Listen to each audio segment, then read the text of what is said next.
is a kind of seeing that goes beyond the eyes, a kind of clarity that does not rely on light, shape, or color. It cannot be taught in classrooms, it is not learned from books, and it cannot be captured by logic or language. Vision. This deeper sight is not about what is in front of you. It is about what is within you. Most people walk through life with their eyes wide open yet deeply blind. Blind to their habits, blind to their patterns, blind to the choices that lead them into the same places of doubt, fear, and failure again and again.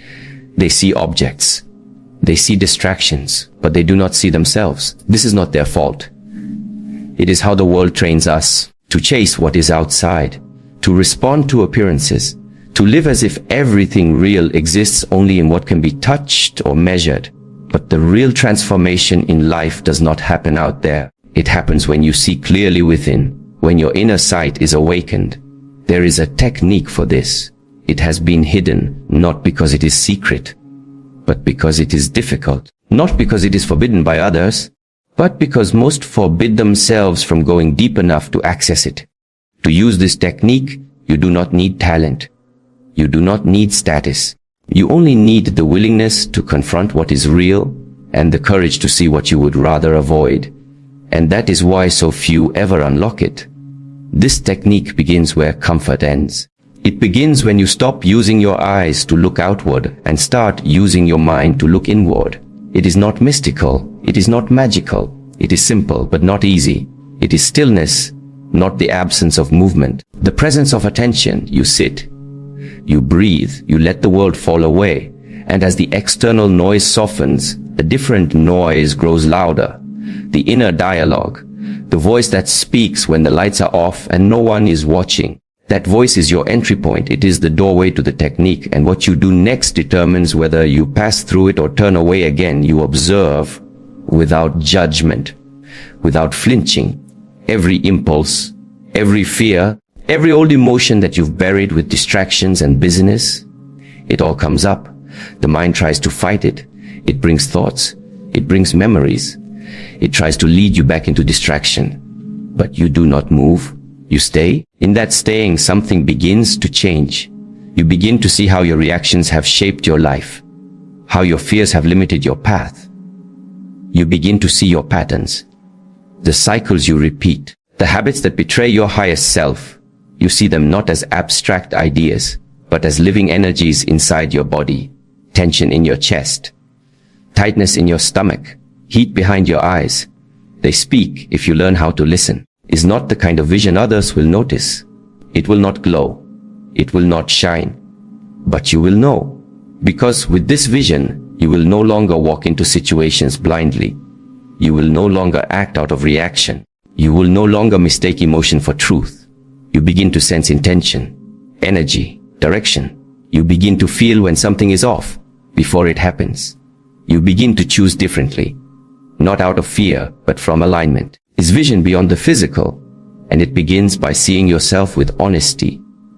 The technique is not something to practice once.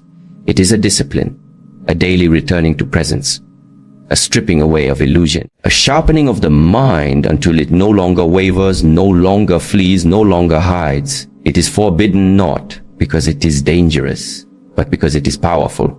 And anything powerful must be approached with discipline, humility, respect. This is not for the curious. It is for the committed. You do not need to believe in this. You need only to experience it. Try it once, sincerely, and the world will never look the same again. Because you will not be seeing through your eyes, you will be seeing through your being, clear, unshaken, awake. This is the vision that changes everything. The beginning of unlocking inner vision is the mastery of stillness. Stillness is not what most people believe it to be. It is not the absence of sound.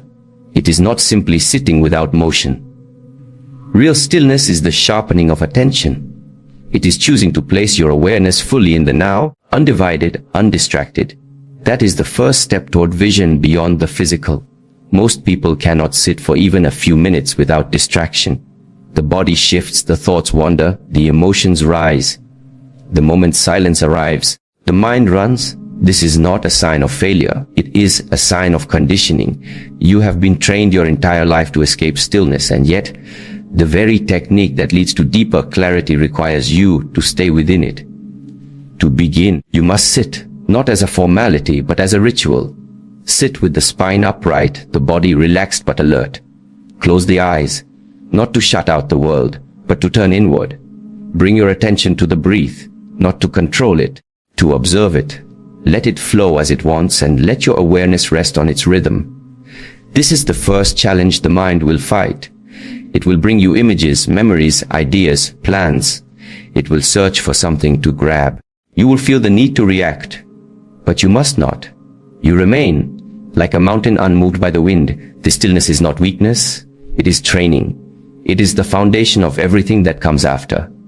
As you sit, something subtle begins to happen. You notice not only the thoughts, but their patterns. You begin to see how certain emotions are tied to certain ideas. A memory arises, and immediately your body reacts. Your chest tightens, a jaw clenches, a voice inside begins its commentary. This is pointless. I can't do this. I've never been good at this. These are not random. They are the guardians of your old identity, and they do not want you to pass. You must observe them like clouds passing through the sky. No reaction, no resistance, just awareness. The more you do this, the more space you create inside. And that space is where your deeper vision begins to emerge. When the surface of a lake is turbulent, you cannot see your reflection.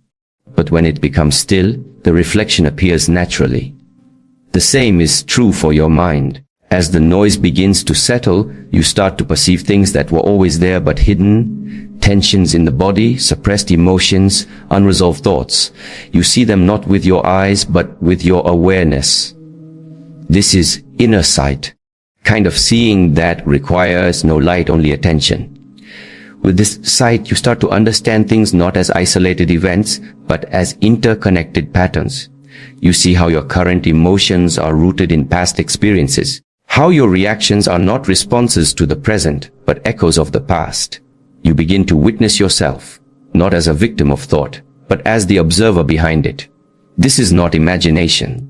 It is clarity. Stillness trains you to perceive subtle energy, not energy in a mystical sense, but in a practical one. You feel the pull before the emotion arises.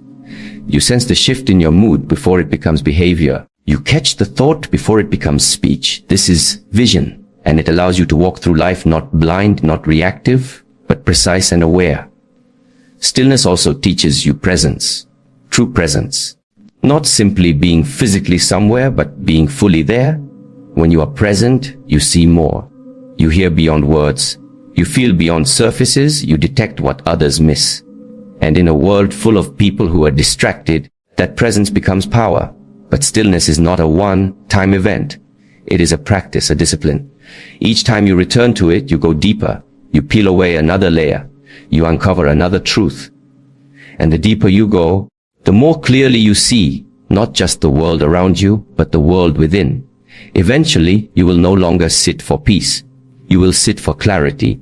You will sit not to escape life, but to see it with greater precision. Because once your vision turns inward, everything outside begins to shift as well. You begin to recognize what aligns and what doesn't. Who speaks with truth and who hides behind words. What decisions are rooted in fear and which are guided by wisdom. And all of it begins with stillness. If you can master this first step, not once, but every day, you will already be seeing in a way most never will. You will begin to unlock what others believe is forbidden. Not because it's hidden from them, but because they have never trained themselves to stay still long enough to see. Once the body becomes still, the next layer begins to reveal itself, your thoughts. Thoughts are subtle. They arise before you realize it. They shape your mood, bend your posture, influence your choices, and form the invisible lens through which you see the world. But most people never truly observe their thoughts. They are too close to them, too entangled. They don't realize they're reacting, not to the present moment, but to the stories they carry inside. Is why the second part of the technique is the observation of the inner dialogue. Because unless you become aware of the voice that narrates your life, you cannot understand why you continue to repeat the same patterns. You cannot change what you cannot see. This is not about stopping the mind. That is a misunderstanding. You do not need to silence your thoughts. You need to see them clearly, impartially, with no judgment. Sit in stillness, and you will notice thoughts are never quiet for long. Even in silence, the mind speaks. It comments, compares, plans, remembers, fears. Most of the time, this narration is automatic. But now, you are not trying to stop it. You are studying it. And what you'll find may surprise you. Much of the inner dialogue is repetitive. The same phrases over and over. I should be better. This isn't working. What if I fail? The same doubts dressed in different clothes. The same fears wearing different masks. These thoughts are not facts. They are echoes, reflections of old moments, old wounds, old conditioning. But you've never paused long enough to examine them until now. As you begin observing, a space opens up. You are no longer just a thinker. You are the observer of thought. This shift is subtle, is everything. You realize that just because a thought arises doesn't mean it's true. Just because the mind says something doesn't mean you have to obey it. And in that moment, you reclaim your authority. One by one, you begin to identify the thoughts that keep you small, that make you react, that keep you looping in fear, in anger, in guilt. You notice the critical tone when you fail, the anxious voice before a decision, lazy excuses disguised as logic. You begin to track the origin of these voices. Some are yours, others are not. Some belong to people from your past. Some were created in moments of pain, but now they are not hidden. You can see them. Seeing is the beginning of liberation. With this awareness comes a new responsibility. You cannot continue speaking to yourself in the same way, knowing the cost. You cannot keep using words that damage your focus, your courage, respect. So you intervene, gently, firmly. When the voice says, I can't, you pause. You ask, is that true? When the thought says, I'll never change, you respond, show you. This is not pretending. This is reconditioning. You do not replace a lie with a fantasy. You replace it with truth, a deeper truth. One that aligns with your potential, not your fear. Over time, your inner voice becomes cleaner, calmer, stronger, not because the mind becomes silent, but because the words it speaks are no longer poisoned. Now, your thoughts begin to align with your discipline. They support your decisions, sabotage your actions. And that alignment gives you energy. It gives you peace. You are no longer at war with your own mind. You are no longer walking forward while your thoughts pull you back. Is what gives rise to the deeper vision, because your perception is no longer filtered by fear. You are no longer seeing life through the eyes of someone who doubts their worth. You are seeing through clarity, through awareness, through truth. That is what makes this technique powerful. You don't just learn to observe thought, you learn to purify it. Not with force, but with honesty. Not with positivity, but with precision. Time you notice a harmful thought and replace it with something grounded, something real, you are sculpting your inner world. Thought by thought, word by word. Eventually, your mind becomes a space you can trust. A space where insight arises, not noise. Where ideas are born in stillness. Where decisions are made with calm. That is vision beyond the physical. Seeing not just with your eyes, but with a mind that is clean, clear, and conscious. Is not a one-time practice. You must return to it every day. You must sharpen it like a blade, train it like a muscle. Because the moment you stop observing, the old voice returns. And with it, the old habits, the old blindness. So you remain vigilant, watchful, aware, not to control the mind, but to understand it. And in that understanding, the technique reveals itself fully. You are no longer reacting. You are choosing. You are no longer lost in thoughts. You are leading them. And that is the beginning of true vision. Now that you have cultivated stillness in the body and awareness in the mind, the third layer of this forbidden technique begins to take shape: conscious action. For what is the point of inner vision if it does not guide the outer life?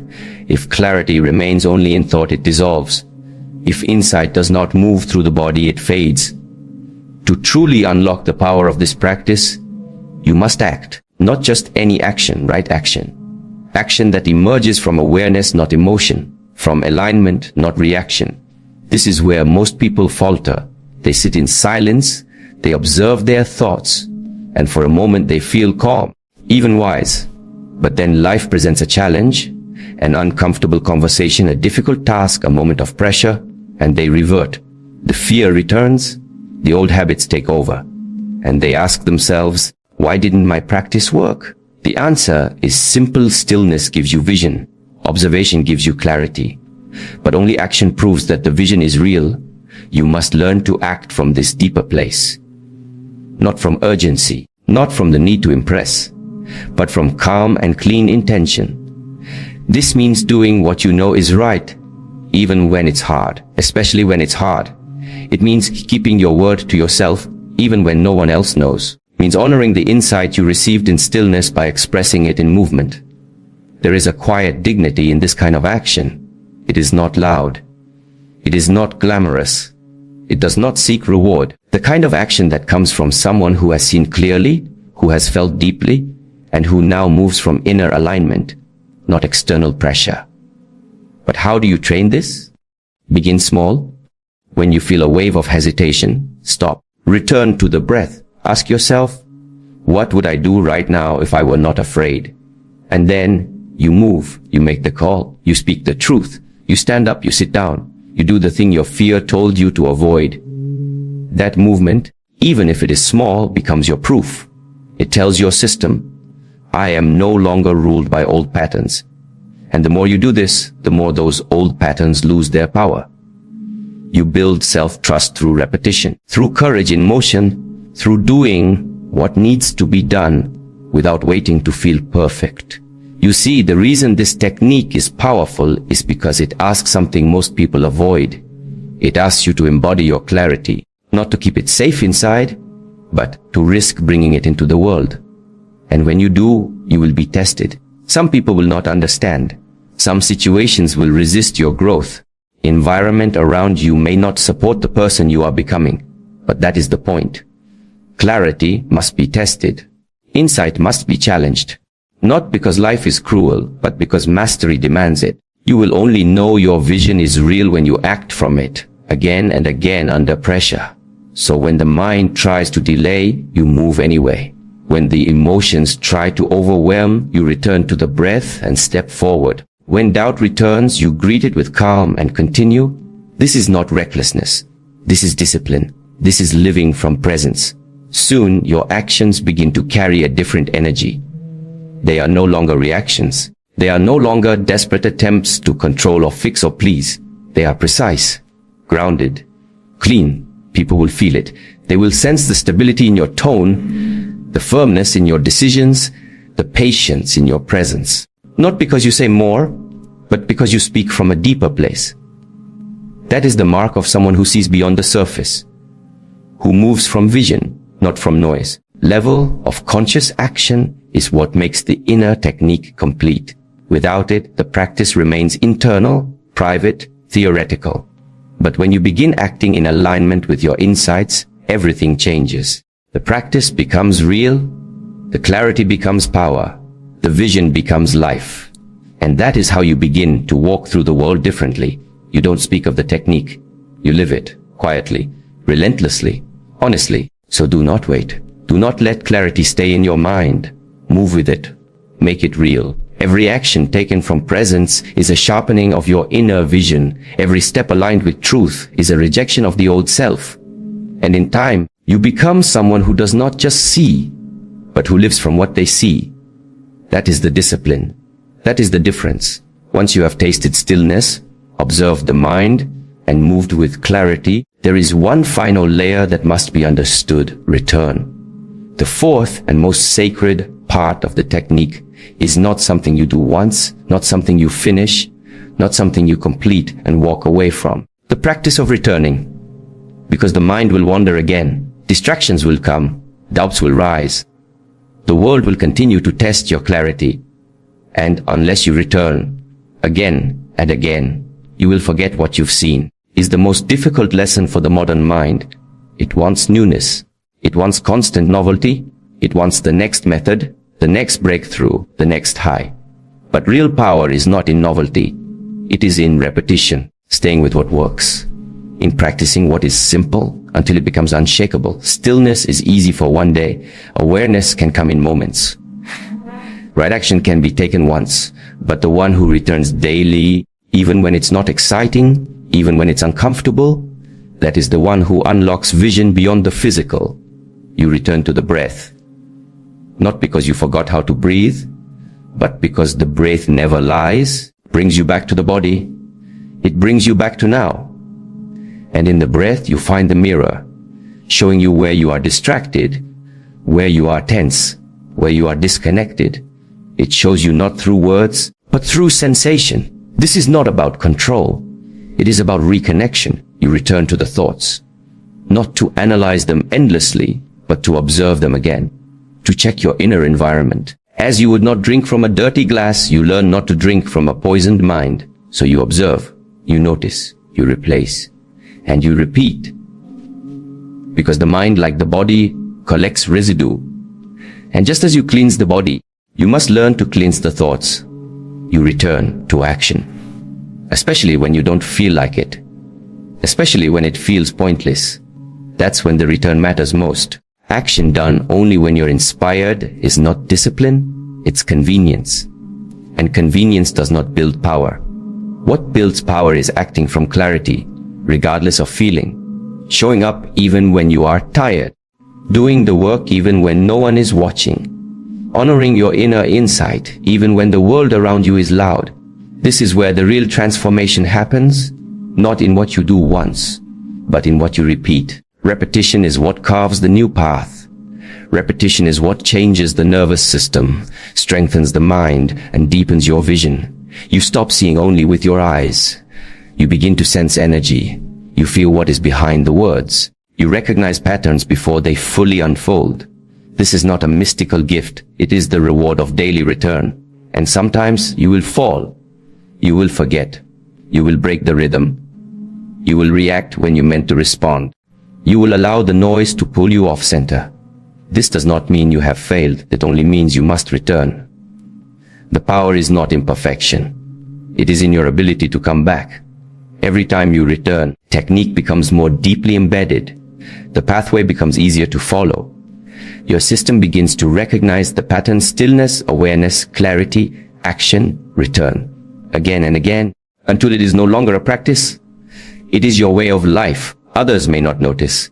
They may not understand what has changed. But you will. You will feel it in the way you move through the world. Not rushed, not scattered, not lost, but anchored, precise, clear. This is what it means to live with vision beyond the physical. You are no longer tossed by emotion. You are no longer a servant to impulse. You see clearly. You have trained yourself to return to what matters. Again and again, no matter how far you drift, no matter how loud the world becomes, you always return. That is the discipline. And in this return, there is peace. Not the peace of passivity, but the peace of strength. The peace of someone who has faced themselves, chosen clarity, moved with purpose, and come back to it, even when it was difficult.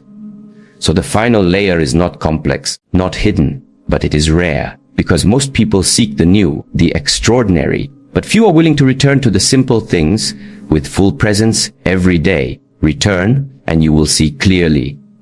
Return, you will no longer need to chase clarity. It will live in you, quiet, steady, unshaken. This is how vision beyond the physical becomes your reality.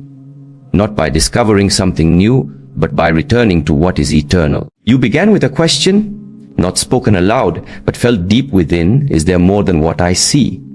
And through these past moments of stillness, observation, action, and return, you've touched the answer. Not through explanation, not through belief, but through experience, through discipline. You now know that there is a kind of vision that requires no eyes. It does not rely on light. It is not distracted by form. It is a vision that arises in stillness, sharpens in silence, but expands with presence. But to access it, you had to walk through discomfort. You had to sit unmoving as the mind tried to pull you away. You had to face yourself. Not the image you show to the world, but the raw, unfiltered inner space where truth lives. In stillness, you discovered the noise within, the racing thoughts, the tension buried in the body, the habits of escape. And yet, by choosing to stay, you made the first break from the old self. You didn't escape, you endured. You didn't resist, you observed. And with that, you began to see. Then, you turned inward toward the voice that speaks without pause. You watched how it narrates your life with fear, doubt, and repetition. But this time, you did not merge with it. You observed it. You tracked its origins. You saw the way it shaped your beliefs, your posture, your energy. And you began to intervene, not with fantasy, but with precision. Not with false confidence, but with truth. You reconditioned the inner dialogue to serve your growth instead of sabotage it. But clarity without motion is incomplete. And so you moved, not in grand gestures, but in conscious steps. You acted, not when it felt easy, but when it was necessary. You spoke the truth, honored the insight, followed through. You became someone who did not just sit in wisdom, but lived it. And with each aligned action, you proved to yourself that you are not your hesitation. You are the one who moves despite it. Yet even action must be anchored. And that's why you learn to return to the breath, to the moment, to the inner world that always speaks, if only you listen. The return is the most sacred part of the practice. It is what keeps the technique alive. No matter how clear you become, the world will test you. The mind will drift. But the one who returns, again and again, cannot be shaken for long. They do not seek perfection. They seek presence. They do not need control. Cultivate awareness. And now, the forbidden technique was never hidden. It was simply not chosen. It is not complex. It is not out of reach. But it requires sincerity. It requires commitment. Demands that you stop looking outward for answers and begin turning inward with discipline and trust. You have seen the way forward. The breath brings you back to the body. Stillness reveals the noise within. Observation sharpens the mind. Clarity purifies the voice. Action aligns the inner with the outer. And return grounds it all in truth. This is the path. Quiet, simple, powerful. Others may never understand what